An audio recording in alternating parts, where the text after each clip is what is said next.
Добрый день, дорогие друзья. Сегодня четверг, и снова шоу «Безос курит». И у нас сегодня в гостях Александр Мара. Саша, привет. Алло, как Привет, слышно? Антон, спасибо за приглашение. Отлично, отлично. Мы сегодня будем говорить, как и анонсировалось из вчерашнего анонса, мы будем говорить о товарах не из Китая, а из Украины. Саша большой специалист в этом вопросе. Но, Саш, ты знаешь, да, что твоя фамилия с белорусского переводится как «мечта»? Ну, Мара с санскрита она переводится как смерть, так санскрита. что, Слушай, то ну есть да. смерть равно мечта, да? С санскрита смерть, а с белорусского это мечта, да? Да, в Индии это богиня смерти, так что я Серьезно? уже к этому Я привык. не знал. Я просто решил загуглить, что означает твоя фамилия, и посмотрел, что с белорусского это То есть в мечта. любом случае, это Чё? значит, что относиться нужно серьезно ко мне. Да, окей. Говорю, Будем. что неважно, смерть или мечта, в Ну, любом твоя случае что-то важное и серьезное. Отлично. Слушай, ну твоя мечта с Амазоном сбылась, ну в целом, если уж заходя наперед. В целом, да. В целом, да. Да, но Отлично. не так, как я думал. Не так, как ты думал. Хорошо, тогда мы сейчас об этом и поговорим, и о том, как ты думал, и о том, как оно все-таки складывается. Я хочу сказать предварительно, что вы можете задавать любые свои вопросы в комментариях к этому видео, где бы вы его не видели. Я их буду здесь все видеть в своей админ-панели. Вот. И если этот вопрос будет по теме, и он будет интересен, то я его выведу, и Александр на него с удовольствием ответит. Мы выходим в прямом эфире, и абсолютно все бесплатно. У нас, мы когда готовились к этому выпуску, Саша сказал, что есть одна тема, о которой бы я не хотел говорить, но потом сказал, что окей, ты можешь о ней спрашивать. Я решил пойти немножко дальше и сделать немножко более интересно. Если в ближайшие 5 минут, вот как мы только начали эфир, вы зададите какой-то вопрос на ту тему, на которой не очень хочется говорить, то от меня лично вы получите $100 на скидку на любую нашу услугу, и это будет отдельно интересно, потому что эта тема животрепещущая и может быть интересна очень многим. Вот, но пока я начну со своих вопросов. И, Саш, скажи мне, пожалуйста, как ты пришел к украинским товарам, почему не Китай, как тебе эта мысль пришла, и, ну, вообще, это нам, ну, чуть больше расскажи, почему именно Украина, в смысле. Да, рассказывай. Антон, я не буду видеть вопросов никаких, ты сам будешь все Да, задавать, конечно, правильно? и как только я увижу вопросы, я их выведу сюда на экран, и я тебе их буду зачитывать. Хорошо, все, я то есть только с тобой Да, взаимодействую. ты только со мной разговариваешь, да. Значит, хорошо, рассказываю. Когда мы с Игорем решили, с Игорем Кустовым, перевести Sales Hub в такой более спящий режим, то появилось в первую очередь больше свободного времени. И до этого у меня были свои товары, это были китайские товары.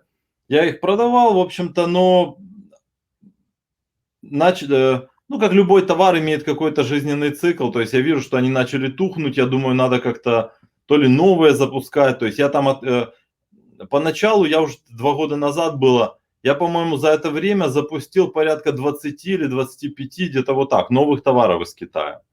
И все равно я упирался, то есть в то, что математика мне не нравилась. То есть, во-первых, очень много рисков, которые я не контролирую, я этого не люблю. То есть в любом бизнесе, которым я занимаюсь, я, как сказал один мой знакомый, Саша, а ты не любишь рисковать. Хотя, знаешь, ну, смотря что считать риском. То есть я люблю риски просчитывать. Если я понимаю, что... То есть если мы говорим про какую-то безрассудность, называем это риском, тогда да, не люблю. Если риск – это оправданный какой-то шаг, пусть даже очень дорогой, да, то такие шаги я делал в своей жизни. А здесь я понимаю, что я ничего не контролирую. Тут китайцы пошли куда-то в Новый год, туда-сюда, что-то не доехало. Потом я много раз... Вот уточнение, о каких рисках с Китаем ты сейчас говоришь? Ну, то есть, что ты Да, рассказываю. максимально пугает в этом вопросе? Да не то, что пугает. У меня эти товары взлетели просто не так, как мне хотелось. Мгм. То есть я себе там поставил какую-то финансовую планку, я уже даже не помню, на те товары, да.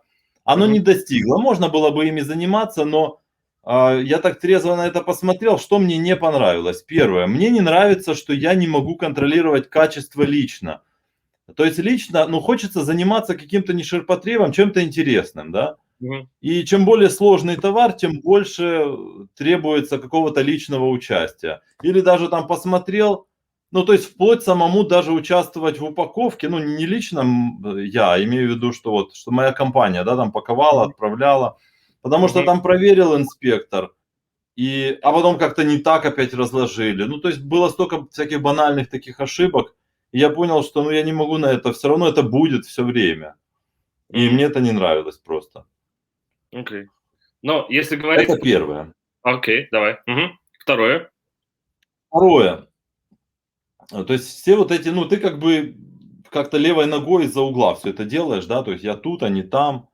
Мгм. То есть ездить в Китай, как вот многие ездят там, допустим, ну, мне это не очень интересно, потому я люблю все делать так, удаленно, скажем. Ты не любишь путешествовать, я смотрю, да? Не, я люблю очень путешествовать, но чтоб я не люблю путешествовать, что из-за надобности какой-то, что вот мне надо сейчас все бросить и ехать в Китай. Мне хочется сейчас в Грецию, допустим, поехать. Ну, слушай, я тоже хочу в Грецию, но сейчас что-то все закрыто. Ну Хорошо. вот. Вот именно из-за этого ты пришел к тому, что давай-ка попробуем что-нибудь производить в Украине, Да, да? следующее, мне финансы не нравились тоже. То есть, во-первых, я посмотрел, вот у меня, знаешь, такой личный, я не знаю, может я для себя такой показатель вывел, это отношение чистой прибыли к стоимости активов. То есть, если по-простому, то, допустим, условно зарабатываю я в месяц 10 тысяч долларов. Мгм. А товара у меня, допустим, на складе и везде, не только на складе, вообще там у китайцев предоплат, там, то есть всех видов, как бы вот этих где, Мгм. на 100 тысяч, например. То есть соотношение 10% получается, так? Мгм. Так вот, получается, что чем выше вот это соотношение, я понял, тем для меня интереснее. Почему? Потому что, казалось бы, ты можешь зарабатывать очень много. Можешь там 10, 20, 30, 50 тысяч зарабатывать. Но вот этот твой баланс, количество товаров, количество вложенных денег, оно тоже сильно пропорционально растет. И учитывая все риски, ну вот давай задумаемся. Допустим, там случится с Амазоном может все что угодно. Это, кстати, следующий пункт, который я тоже всегда учитывал, когда работал с Амазоном. Допустим, там забанили мне аккаунт. Ну, куча же людей ходят сейчас, плачут, там, куда все девать, что делать, правильно? Но Мгм. я задумался, смотри, если я зарабатываю десятку в месяц условно, а у меня товары на складе на 100 тысяч, допустим, это 10% соотношения. То есть мне получается, если все загнется, да, то будет съедена 10, ну, годовая прибыль, понял? Ну То есть да. мне нужно год работать, чтобы отдавать себе отчет, что я действительно нахожусь в безопасности, нахожусь в плюсе. Я понял, что меня не устраивает такое соотношение. То есть я вкладываю свои деньги, у меня нету никаких там кредиторов, фондов и так далее. То есть я настроен на бизнес как на дойную корову. То есть я хочу зарабатывать, сразу вынимать деньги из него. Мгм. И я так прикинул, что мне неинтересно, ну, и сейчас я тебе не готов сказать, какой у меня процент, но в принципе Ну там да, это меньше следующий половины. вопрос. Сколько примерно у тебя от вот этого зарабатываешь от от общей стоимости товара? Ну, вот это действительно интересно. Ну, 10-15, Сейчас, сейчас много, порядка 100%. 100%. Где-то между 50, где-то, ну я сейчас тебе не готов точно сказать, но так навскидку между 50, то есть я вообще забыл про этот показатель, у меня уже закрылся полностью. Где-то Окей. между 50 и 100%. То есть у меня, если я там зарабатываю условно 10 тысяч долларов, то у меня все вот эти расходы, склады и так далее, они будут где-то в районе 10-20 тысяч всего-то. То есть я с Китаем, я не видел такой возможности. Окей. Но это именно как раз благодаря тому, что ты производишь это в Украине, да? В том числе, сейчас, ну, объяснять, да, то есть есть ряд факторов, которые я просто решил. Ну, смотри, первое, когда ты работаешь с Китаем, оно ж едет там морями, океанами, получается, есть такое как бы, ну, негласное там, допустим, правило, что вот что-то у тебя лежит на Амазоне, что-то у тебя едет, правильно, что-то у тебя делается. Да. Мгм. А сейчас этот процесс еще более усложняется, поскольку у тебя еще что-то и на препе должно лежать. Ты знаешь, да, сейчас все Ну вывозят да, на препы, да, перемещают. Ну, остатки. то есть сейчас это соотношение, оно будет только ухудшаться, логично, да, потому что Amazon хочет как бы выдавить весь шлак со своих варехаузов этих. И получается, что соотношение, оно только будет ухудшаться, тебе надо больше, больше, больше изготавливать, чтобы обеспечить бесперебойные поставки. Я этот вопрос решил по-другому. Я изначально подбирал только те товары, которые я могу сразу изготавливать. То есть вот мне нужен шипмент сейчас, да? Мгм. Сразу, чтобы изготовление товара занимало у меня неделю, максимум 2. То есть сейчас у меня здесь в Окей. Украине, смотри, Мгм. изготовление занимает примерно неделю, и отправку я делаю только, вот Игоря Лиса прорекламирую, только Игорем Лисом и только экспресс-доставкой. И там товар идет еще где-то, получается, сколько, неделю где-то он То идет, есть да? максимально короткая от момента. Да, то есть у меня вот этот lead time 2 недели, учитывая изготовление. То есть, и вот это мне дало возможность не держать никаких остатков. Соответственно, отвечая на твой вопрос, понял, это первый из факторов, который улучшил вот этот показатель. А с Китаем, ну, ты никак на это не можешь, потому что у меня ряд процессов здесь завязан на меня лично. То есть я условно делаю там такой полуфабрикат, потом его у себя в офисе мы там доделываем, упаковываем, то есть за счет этого мы больше контроля имеем. Слушай, ну, я не знаю, хочешь отвечай на этот вопрос, хочешь не отвечай. Может быть, ну, не знаю, как ты к этому относишься. Я смотрю по Фейсбуку, что ты занимаешься боксом, что ты много бегаешь. Соответственно, наверное, у тебя спортивная ниша или какое-нибудь спортивное питание, да? Нет. Нет, не угадал. Был у меня спортивный товар один, он отвратительно продавался, и как раз на карантине, вот когда все начали заниматься дома, он как раз распродался, и все. Понятно. Ну, ты можешь сказать ниша, в которой ты работаешь? Ну, Не буду говорить, не могу сказать. окей, ну, whatever, неважно. Хорошо, тогда скажи мне, пожалуйста, если ты перешел с Китая на Украину именно потому, что можно быстрее производить и, ну, это безопаснее с точки зрения там, качества, проверки качества и так далее. Можно ли сказать, что украинские производители реально могут конкурировать с Китаем, и если да, то в каких нишах? Слушай, Антон, вот ты сказал важный момент, я все-таки добавлю, чтобы зрители понимали. Да. Вот я просто смотрю в Амазоне, там есть вот этот, как он, return report, да, вот причина Да. каждого возврата, да. Вот мы в буквальном смысле, или, допустим, voice of customer, знаешь, да. Да, конечно. То есть мы вот каждый кейс, ну я себе просто не представляю, как это можно с китайцами сделать. Мы каждый кейс делаем такое мини-расследование у себя. Ага. Где он пишет, что был такой осин, а там не такой. Или товар там как-то пришел какой-то там поломанный. То есть мы в буквальном смысле у себя в офисе пытаемся это отследить, вот как так произошло, и каждый раз вносим какие-то изменения в процесс. Ну, то есть это невозможно Ну, с в китайцами другом действительно случае как-то сделать. невозможно, да. Или у тебя должен быть свой Ну китаец. что, а я хочу так работать. Вот это была основная причина. Окей, согласен. Так, еще раз, извини, повтори вопрос. Да, я вернусь, еще раз задам этот вопрос. Скажи мне, могут ли украинские производители конкурировать с китайцами, и если да, то в каких нишах? Потому что Ну, для меня это еще неделю назад было ну, что вы мне рассказываете, как могут вот, украинцы конкурировать с китайцами. Ничего плохого не имею против украинцев, я имею в виду просто как география, да?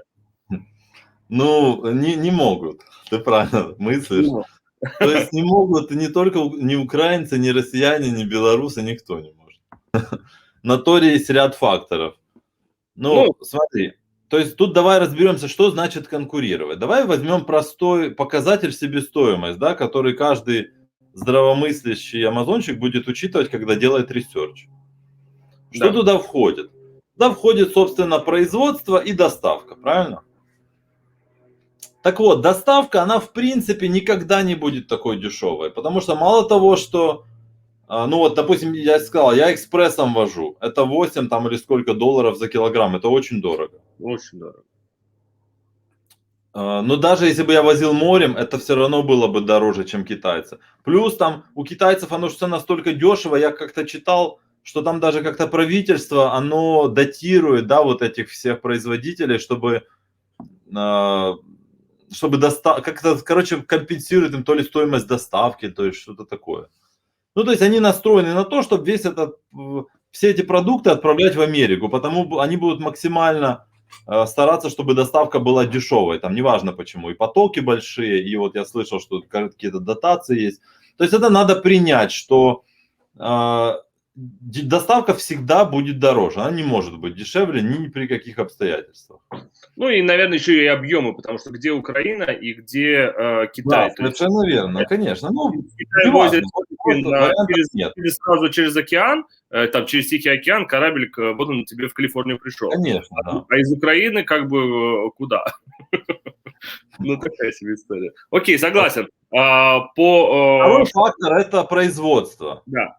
Ну, давай тоже, я был в Китае, был на фабрике, я смотрел, как это делается, то есть я понимаю, что, ну, практически это невозможно реализовать в таком виде, как это в Китае сделано. То есть у нас нету таких трудовых ресурсов, да, которые бы могли настолько эффективно работать. И, ну, то есть вообще там как бы к людям относятся как к машинам, да, то есть большой объем этих ресурсов, и можно сильно не париться. У нас такое тоже невозможно. И такой продуктивности труда достичь невозможно.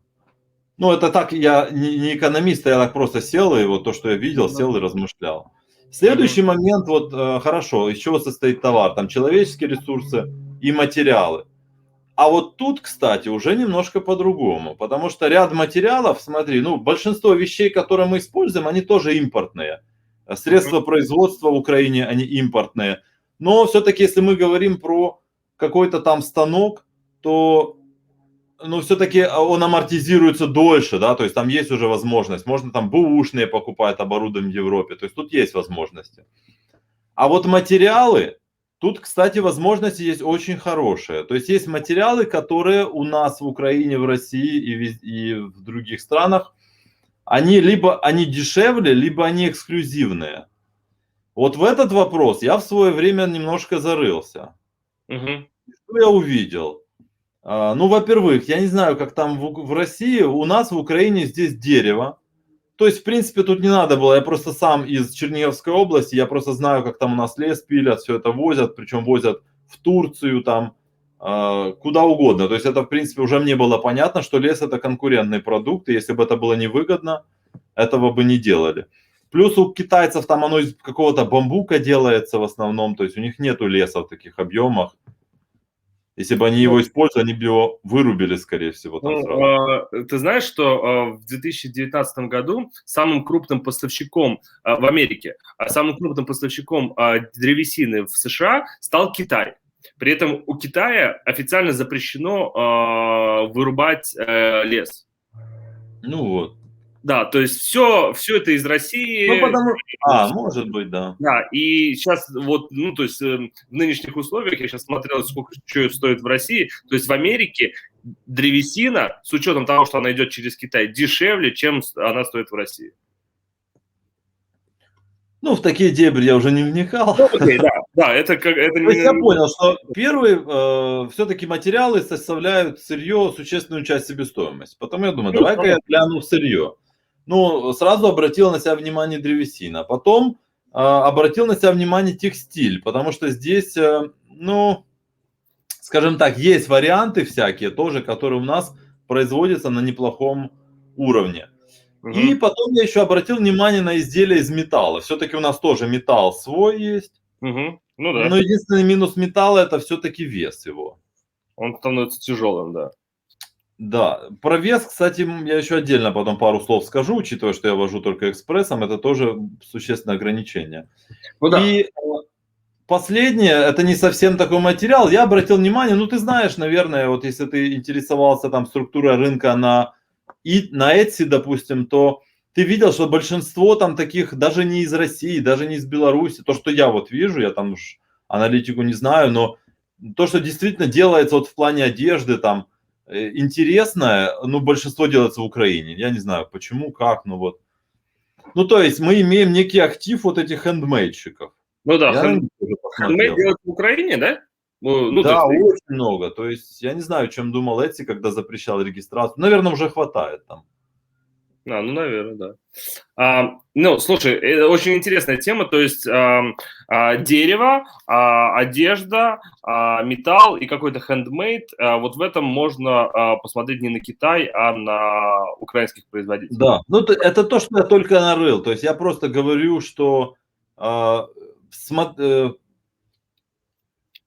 мне было удобно идти от сырья. Вот так я пошел. Окей, окей. У нас тут есть парочку вопросов, я их выведу на экран, зачитаю. СС, что такое СС, как ты думаешь? В Украине выше, чем в Китае. Экспресс-доставкой $6 минимум, почем же товар продавать? Ну, то есть это в Да, ну дополнение. вот это тот вопрос, который я хочу тебе сейчас, на который я хочу тебе ответить. У меня ограничение, я не работаю с товарами, которые тяжелее 250 грамм. То есть совсем что-то легкое. Да. Ну, чем легче, тем лучше. Ну, это такое. У меня по моей модели, по которой я вообще делаю ресерч, это у меня просто, ну, потолок абсолютный. Мгм. Слушай, ну, если доставлять же и типа морем, это же считается объемный вес, и тогда килограммы, неважно, что поролон, что кусок металла. Слушай, это хороший вопрос. Это уже мы как бы больше идем в технологию запуска. То есть я немножко делаю не так. Я не запускаю один товар. Я Ага, запускаю ряд похожих товаров. ага. И для меня здесь важно два момента. Первое, я не хочу вкладывать много денег в каждый. То есть Мгм. я делаю там 50, 100, 150, 200 штук. А второй Мгм. момент, я не могу себе позволить это делать какими-то морями, поскольку смысл этой модели в чем? Мне же нужно быстро пополнить его. Да, конечно.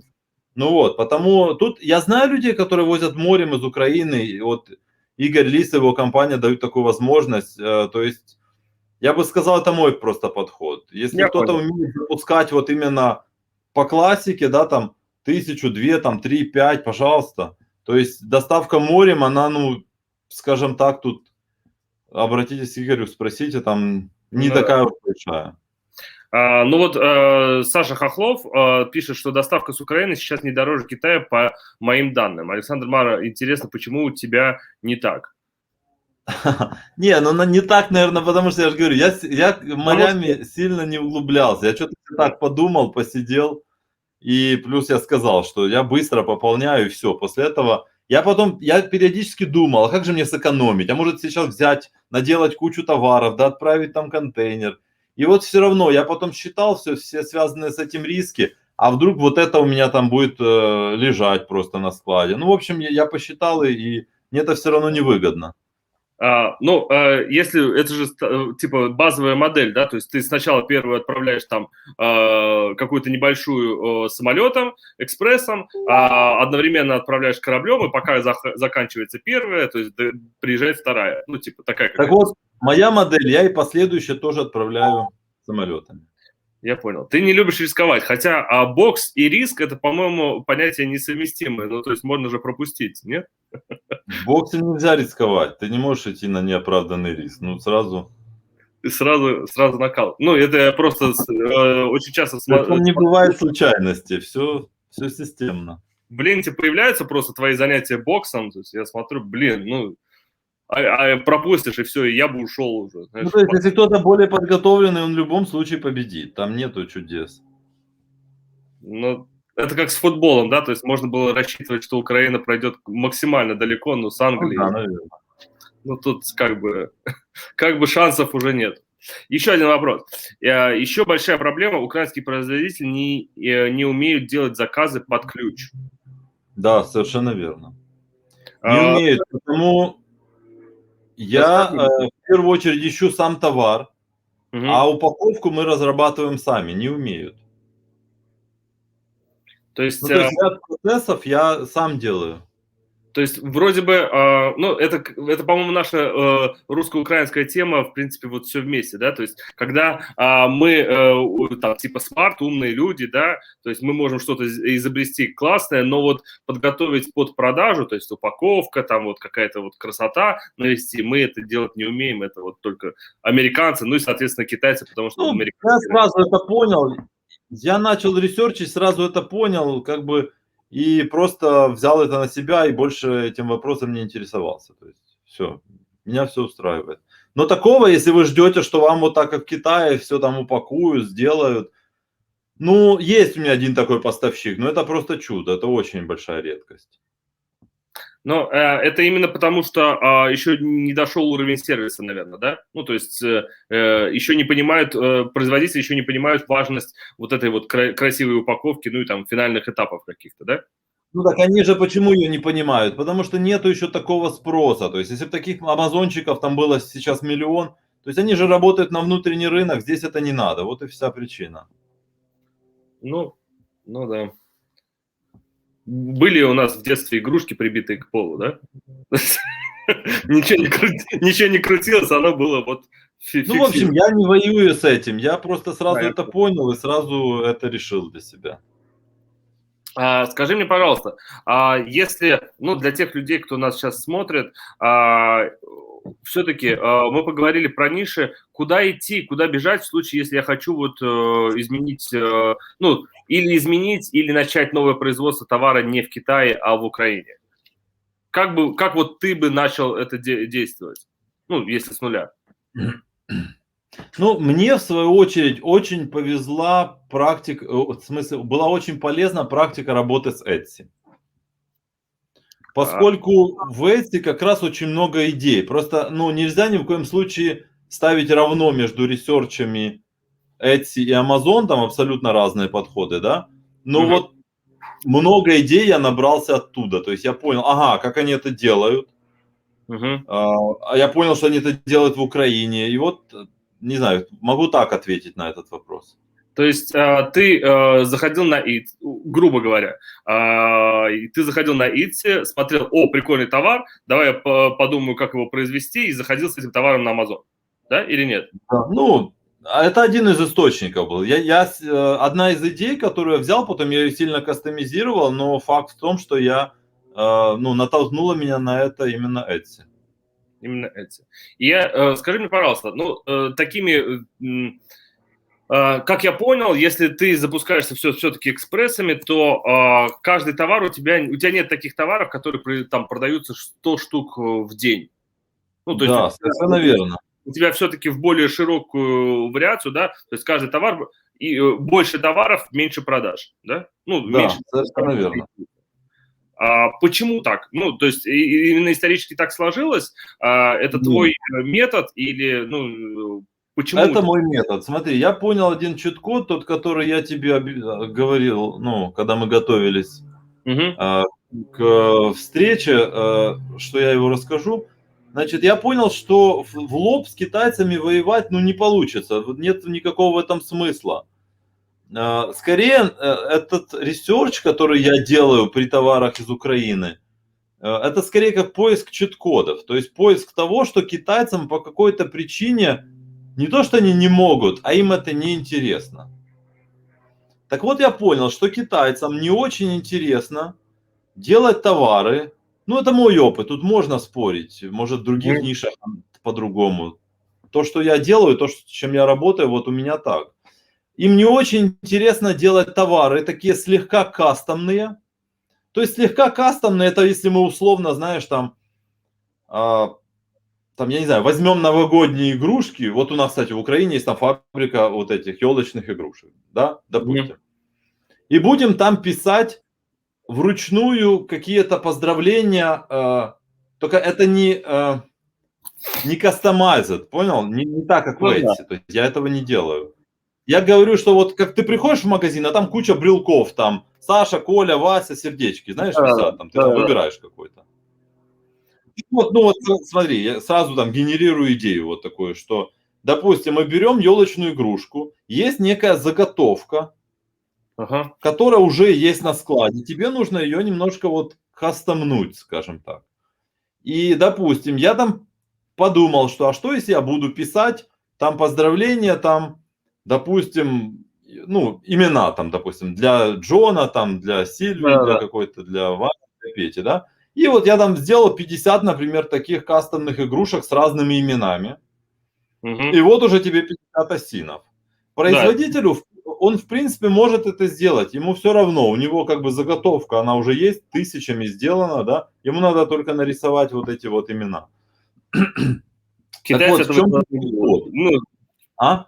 китайцы, я так понял, это делать с большим удовольствием не будут. Им это... Да, вот в чем чит-код. Смотри, китайцы тебе с удовольствием сделают 1000 игрушек, но они не будут наносить тебе по 50 разных. То есть они будут наносить тебе там чаще всего там этой надписи там, ну, от 1000 штук, например, да? Ну да. Ну, Вот, и я понял, да, 50, продаж будет... 50 имен, 50 тысяч этих шариков надо, да? Ну, условно. Да, то есть смотри, допустим, ты сделал 100 американских имен, Угу. у тебя 100 осинов. Ну, пусть у тебя каждое имя продается, допустим, по 5 штук условно. Вот у тебя уже 500 товаров, 500 продаж в день, 500 ордеров. Но китаец будет по-другому на это смотреть. Он будет смотреть на твой один шарик, на который написано Джон, Угу. и будет видеть, это только 5 продаж, понял? Ему это не интересно, потому что если это, ну вот бывает, ты видел такое, часто китайцы там по методу, ну как бы арбитража какого-то, когда они там у себя набираются всякого говна, как бы, Да. но это не то, там же их 1000 произвели, он там взял 100 штук, понимаешь? Но здесь вот нету такого Джона, его надо сделать, этого Джона, и он не будет его делать, если продашь 5 штук. И здесь очень много возни с упаковкой, потому что тебе надо делать вот эти вот multiply осин, то есть не один осин в коробке, понял? Угу. Ну А да. много осинов в коробке, а это очень большая работа по упаковке. То есть Ну, вот да, большинство амазончиков, они... А? и как здесь не ошибиться, да, то есть велик риск. Ну, я не знаю, честно говоря, вот мы так пакуем свои товары, ты понял, да, там есть два режима, типа, один товар на коробку, да, и, ну, я не знаю, никакой китаец там вам, производитель, этого делать не будет. Там геморроя выше крыши. То есть надо это все разложить, потом там специальный интерфейс в Амазоне заполнить. И вот если у тебя этих 100 шариков было бы, и ты вот их бы там сделал, допустим, по 10 штук, вот, и отправил, там, да, у тебя была бы большая поставка, но осинов очень много. Ну вот, а китаец, он знает, что он из этих шариков, он будет продавать только Джон, там и что-то еще, те, которые по его критериям нам продаются, ну, что-то из этих осинов-то будет хорошо продаваться, да? Угу. И вот он 100 все не возьмет, а возьмет только 5-10 штук. Ну, окей. Слушай, у нас есть вопрос тут, это, кстати, тоже интересно. Что по сертификации в Украине? Я знаю, что очень многие производители там в Китае имеют там ЕПА-сертификаты, да, там на пестициды, там на много чего производитель делает сам. В Украине к этому идут по американской сертификации? Я Или... не знаю, я не работаю с товарами, которые что-либо такое подобное требуют, потому тут я не подскажу. Да, я понял. Это вопрос, значит, к Игорю Лису, да? Да. Мы его уже несколько раз сегодня вспоминали. Игорь. Я не ищу просто тоже, я не ищу сложных путей. Понятно. Слушай, но и все-таки, мне кажется, еще одно преимущество это особенности менталитета, да, то есть с нашими, ну, то есть с украинцами проще договориться, потому что ты понимаешь, Ну, естественно, да. и ты можешь с ними поговорить на официальном языке, а можешь на матерном языке, и так будет и понимание еще лучше, да? Ну, с китайцами ты так не поговоришь, потому Ну, что... знаешь как, я обычно, как я сказал, люблю перестраховываться. Я нахожу несколько производителей нужного мне товара. Угу. Первые одну-две партии, я словам не верю, я смотрю на дела. То есть я первые 2-3 партии заказываю, потом просто выбираю одного. И поверь, пока не приходилось ни с кем ругаться и переходить на... То есть я не ставлю все, не делаю все ставки на какого-то одного непонятного случайного поставщика. Вот и все. Ну, окей. Так что со всеми производителями у меня очень хорошие отношения. Ну, то есть я ими точно так же дорожу, как и они мной, я думаю. Ну да. Скажи мне, пожалуйста, все-таки, есть ли какие-то ресурсы сейчас в Украине, где искать производителей? То есть вот если у тебя возникает какая-то новая идея, куда ты идешь? Ну, на рынок, я не знаю. Как мы сказали, идейник – это Etsy, Ага, ну да. то производительник – это prom.ua. Prom.ua. Это какой-то, ну, я просто не знаю, что это такое. Расскажи, это что? Это какой-то, ну, агрегатор или это коммерческая платформа? Да, но это такой тоже вроде как marketplace. Это как вот этот, как он называется, блин, Shopify. Это типа украинский Shopify, на котором ты можешь, ну только там есть у них свой каталог, а также каждую страничку ты можешь на отдельном домене заточить под свой сайт. Но также есть каталог, в котором ты роешься. И суть в том, что, знаешь, на Prom.ua там, ну, производители сидят, которые, ну вот, если так задуматься, ну, по опыту так получилось, я не знаю, просто мне как-то один мой поставщик сказал, говорит, ищи только на Prom.ua. Я говорю, почему? Говорит, там такие низкие цены, и все из регионов там, говорит, я там не могу с ними конкурировать, я не знаю, как они выживают и что они едят там при таких... Ну, я воспользовался его советами. И просто, знаешь, Prom.ua это первый ресурс, куда вот человек, как только он что-то решил производить, там особо сайта не надо, да, он тут достаточно раскручен. И вот у него еще нету каких-то инвестиций в маркетинг, там нету какой-то, скажем так, маркетинговой вот этой надбавки. Это первое место, куда они идут и сразу закидывают свои товары. Потому практика показывает, что там ты всегда можешь найти первые руки, то есть обычно там производители сидят, и они, и люди, которые привыкли заниматься делом, они, ну, знаешь, как говорят в экономике, то есть они привыкли уступать часть прибыли продавцам, сосредоточившись тем самым на своем деле, на производстве. Okay. Ну, то есть это некий такой оптовик типа 1688 в Китае, да? Ну, то есть наверное, вот не Alibaba, который типа везде... Я слышал, а вот типа вот какой-то там внутренний... Да, но ты там можешь одну штуку купить, но это как уже, там просто каждый выставляет, что он продает, он может одну продавать штуку, может оптом продавать, но в основном там производители. Слушай, скажи мне, пожалуйста, ты сейчас торгуешь по модели, по PL, правильно? А у тебя есть еще опыт, ты сказал, что ты занимался и дропшиппингом, и холлсейлом, и чем только не занимался. Да. Почему не другие модели, или, ну, то есть, как ты пришел к PL? Ну, знаешь, я же очень давно до этого занимался обучением, то есть инфобизнесом, скажем так. Ну, логично, я это знаю, да. И я это делал очень давно, и ты знаешь, мне это в каком-то смысле уже поднадоело. И когда мы с Игорем поставили на паузу Sales Hub, то есть я первое решил сосредоточиться на том, чтобы делать просто что-то другое. Вот, ну а что другое? То есть я начал пробовать все модели по Амазону. Начал я с оптом, зарегистрировал компанию, ну, так как понимал, это делал. Значит, заключал договора с брендами, там тучу брендов нашел, позаключал с ними договора, там партии товаров в них закупал.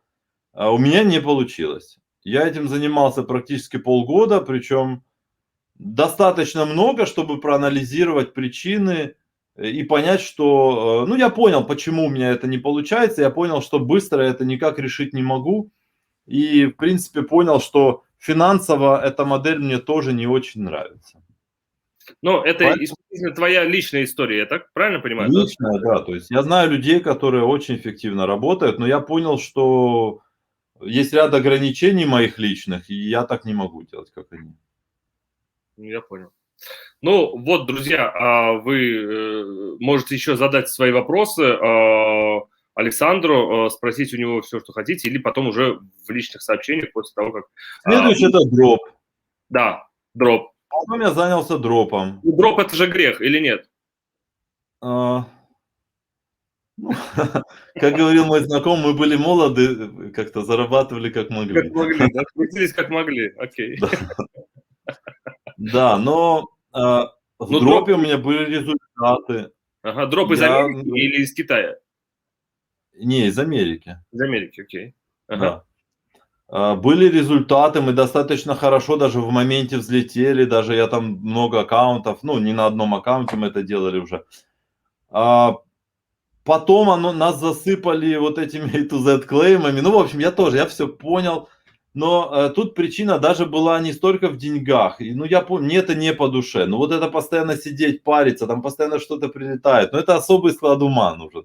То есть, вот, допустим, знаешь, как сказал один мой друг, говорит, вот мы сидим с тобой, курим кальян, а тебе там каждые 5 минут там капает условно $10. Говорит, вот это классно. То есть я для этого ничего не делаю. А в дропе, ну, у меня, знаешь, не хватает такой, как бы, трезвости ума, такой взвешенности, чтобы на весь этот пиздец, извини за выражение, смотреть. То есть там постоянно что-то прилетело, там не дошло там. Да, ну, то есть я не отдыхаю. Оптимизм вообще не добавляет, и ты постоянно ходишь между забанят тебя сегодня или тебя забанят завтра. Да, потому, в общем, я как бы с уважением отношусь к дроперам, те, кто продолжают это делать, но я просто закрыл, я говорю, хоть я хотя бы вот эти аккаунты, они уже не такие свежие, но я их продал потом, кстати, достаточно выгодно, и все, и попрощался с этим. Спасибо, всем пока. Да?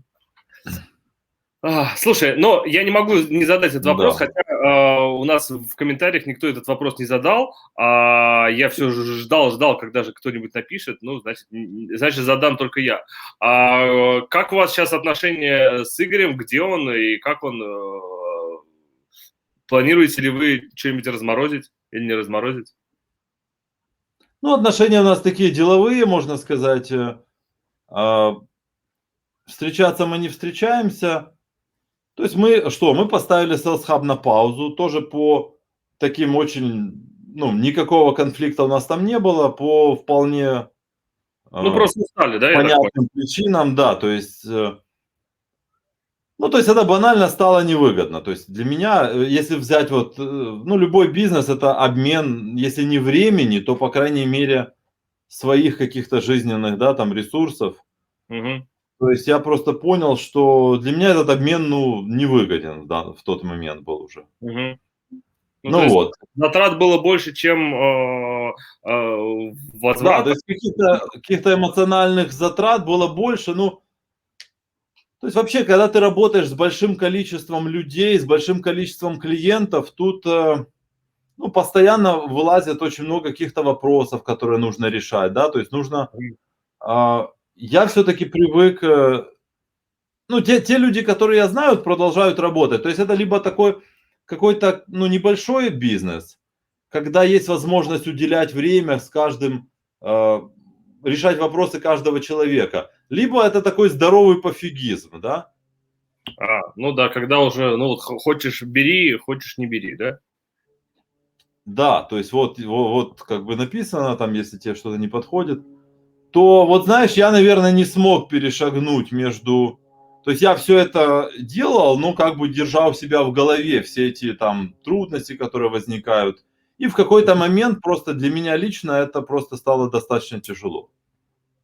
Можно было продолжать, не проблема. То есть мы просто сели, посидели, как бы решили, ну, какого-то простого решения не было продолжать, потому что у нас достаточно четко были распределены обязанности. Там я делал, ну, мы были партнерами, я делал это, он делал то. И, ну, как бы никто не захотел, скажем так, заниматься этим самостоятельно. Потому, ну, если появится какая-то интересная идея, мы с удовольствием ей можем заняться. Просто что, ну, я же тебе сказал, что мне надо было отдохнуть от инфобизнеса просто. Ну, согласен. Инфобизнес все-таки это такая, да. Ну, просто уже сейчас можно по опыту сказать, да, что на той платформе, которую выстроил Sales Hub в свое время, появилось очень много инфобизнесменов, которые сейчас, ну, в каких-то маленьких нишах там занимаются, не будем их называть, да, но тем не менее очень многие выросли именно на Sales Hub и благодаря Sales Hub, за что всем спасибо. Я думаю, что, знаешь, я не сильно ошибусь, если скажу, что прямо или косвенно практически все, потому что даже те конкуренты, которые учили тех людей, которые у нас не учились, я знаю точно, что они эту идею почерпнули у нас. Ну, да. Со многими я лично общался, и после этого общения они начали эти проекты делать. Я думаю, что всех современных амазонщиков можно, ну, всех самых известных, опытных там русскоязычных амазонщиков можно разделить на несколько групп. Вы из какой мастер-группы? Ну, то есть Да. я покупал вторую. Кто-то первую, кто-то третью, кто-то там до 8, я не помню. Да, так что Sales Hub можно любить, можно ненавидеть, но в любом случае, Я оттуда ну, это вырос. начало, да, это то, с чего все началось. И, наверное, знаешь, если бы этого не было, то и нас бы здесь не было сейчас. Ну да, я до сих пор вспоминаю одно из первых интервью Кустова на каком-то там радио киевском, или не помню, где он рассказывал про эту чеснокодавку, что можно поменять с красной на синюю ручку, и вот, черт знает сколько лет назад, типа в детстве. Ну и знаешь, Игорь в свое время принес гениальную просто идею и гениально подал это все. Да. Но надо же понимать, что мы работали не 1 год, и ситуация очень резко и много раз менялась, да. То есть даже я, когда вот Игорь принес эту идею, я же тоже точно так же, как и все остальные, бросился сразу это делать, да. Да, И тогда были, когда любая Амазон был другой. палка, ты вставляешь ее в землю, она растет. Да. Потому и сам подход нужно было менять, и сам продукт нужно было менять. То есть уже спустя там 3-4 года уже нельзя было говорить, что этот бизнес подходит для всех, правильно? Ну да, и мамочки тут это вообще не подходит. Да, Что... если в 15-16 году это могли бы быть мамочки вполне, и были, кстати, то в 18, 19, 20 они уже не подходят к этому. И потому, ну, опять-таки, закрывать на это глаза, ну... Ну да, это Знаешь, уже... инфобизнес, чтобы он был прибыльный, он должен быть массовым. Ага. Ну, как МММ, да? Здесь... Да. Ну, я люблю прибыльные дела, а инфобизнес должен быть для этого массовым. Соответственно, продукт должен быть массовым. И Ну вот, да. на мой взгляд, вот одна из тоже важных причин, что, на мой взгляд, просто, ну, делать его массовым стало очень сложно. Вот так. Слишком много нюансов, конечно. И... Да, слишком много нюансов. Да, еще полгода назад работали склейки, а теперь работает, по-моему, только белорусская склейка, и то не факт. Ну, как я называю. Кстати, вопрос на засыпку. Ты занимаешься,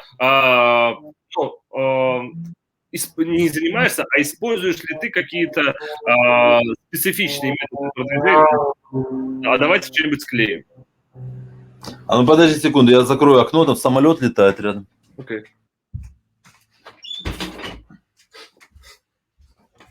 Да, хороший вопрос. Кстати, смотри, я не занимаюсь вообще никакой чернухой, абсолютно. То есть у меня действительно есть определенные трудности с набором отзывов в начале. То есть реклама, она достаточно невыгодна в начале, потому инвестиции больше, чем уже потом расходы на рекламу. Но никакие склейки и никакие покупные отзывы я не использую. Это тоже был один из критериев, по которым я искал. Но смотри, действительно интересный момент. У меня есть конкуренты, парочка конкурентов, которые я смотрю, но они ни хрена не делают. То есть у меня уже просто платная реклама, она настроена, ну, до того, ну, то есть я там проштудировал все курсы, там, в общем, ну, я понимаю, что есть еще какие-то там космические технологии, но, то есть уже, знаешь, сделано те вот 80%, даже не 20, которые дают, короче, 80% я понимаю, там уже сделано, то есть там нету такого чего-то, что дало бы очень большой прирост, там конверсия очень большая, и откручиваю я ее в больших объемах. И тем не менее, все равно, вот понимаешь, есть конкуренты, которые не используют этого, и все равно, ну, продажи у них идут лучше. Я не знаю, просто есть такие моменты, Скажи мне тогда, как ты запускаешь товары? То есть, если мы говорим, что у тебя товаров много, то есть это не какое-то построение одного товара, да, там какой-то группы товаров, а у тебя именно вширь. Как ты запускаешь товары, если у тебя нет отзывов? Ну, то есть вот у меня несколько недель назад была в эфире Кристина Уродзинская, ну, она из Калифорнии. Она говорит, что вот у нее там, она показывает свой реальный товар, там у нее одежда для беременных. Что они делают? Они берут, когда новый товар, они заходят в Инстаграм, находят тех, кто беременный или скоро будет беременный, раздают им товары, ну и вот таким образом запускаются. Как ты их запускаешь, товары, если у тебя их много и ты не клеишь? Смотри, первое, у меня в ресерче я не беру товары, которые не продаются, не имея там десятков отзывов. То есть это один из критериев. Окей. Не, ну это не все, ну просто, если я вижу, что они не будут продаваться, ну, естественно, я не иду туда. Ага, то есть как можно ниже, чтобы был порог входа. Да. Ну, по-моему, здравый критерий. Ну, конечно, логично, конечно, да. Но все-таки... Я буду лезть в те ниши, где продаются только товары с большим отзывом, с большим количеством отзывов. Второе, я стараюсь брать как можно более дешевые товары. То есть я максимально беру товары с низкой себестоимостью, с низкой ценой на Амазоне. Ну, опять-таки, это вещи связанные, поскольку чем дешевле цена товара, тем меньше люди парятся о доверии и о количестве этих отзывов. Хотя, конечно, влияние очень большое. То есть у меня есть ниша клиенты, в смысле конкуренты, у которых там 1000 отзывов, 5000, 10 тысяч. Да, они только за счет этого, я вижу, продаются больше. Но, в принципе, а что делать? Теперь второй момент, который я стараюсь делать, я стараюсь работать с вариациями. То есть, если я, допустим, вот я тебе привел пример с новогодними игрушками, да? Да. Угу. Я их положу в одну вариацию. Если отзывы склеются в этом случае, то как бы that's okay. А бывает у меня склеиваются. Я понимаю, о чем ты говоришь, у меня склеиваются. Сложно сказать, от чего это зависит. Ну, я действительно стараюсь. Может, Amazon, смотрит реально, это товар про то или не про то. Я действительно беру товары максимально похожие, чтобы это было логично все. Ага. И сколько у тебя максимально вариаций на листинге? То есть ты берешь один листинг, и сколько у тебя максимум вариаций? То есть до 20 доходит или все-таки, 2-3? Больше. Не, больше у меня. У меня до 50-80 доходит. Вариаций на листинге? Да. Вот как. Я понял твой секрет.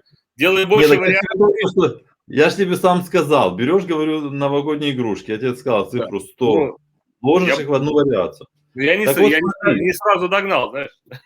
Раз ты уже узнал мой секрет, то здесь открываются большие возможности, я понял. Смотри, допустим, прилетел говноотзыв какой-то, да? Да. Ну, вот предположим, ты запустил Асин. Да, совершенно верно. Я просто взял, разобрал, тот выкинул. Да. А у меня же, допустим, 100 игрушек, и все продаются по 5 штук.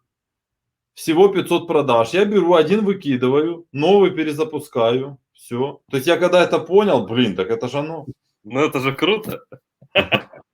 Ну, да, то есть ты сказал, и у меня сразу сложился какой-то пазл в голове, да, то есть если у тебя... Ну, вообще, конечно, да, то есть отзывы, вот у меня конкуренты, там просто куча говноотзывов, они все заплюсованы, стоят в топе.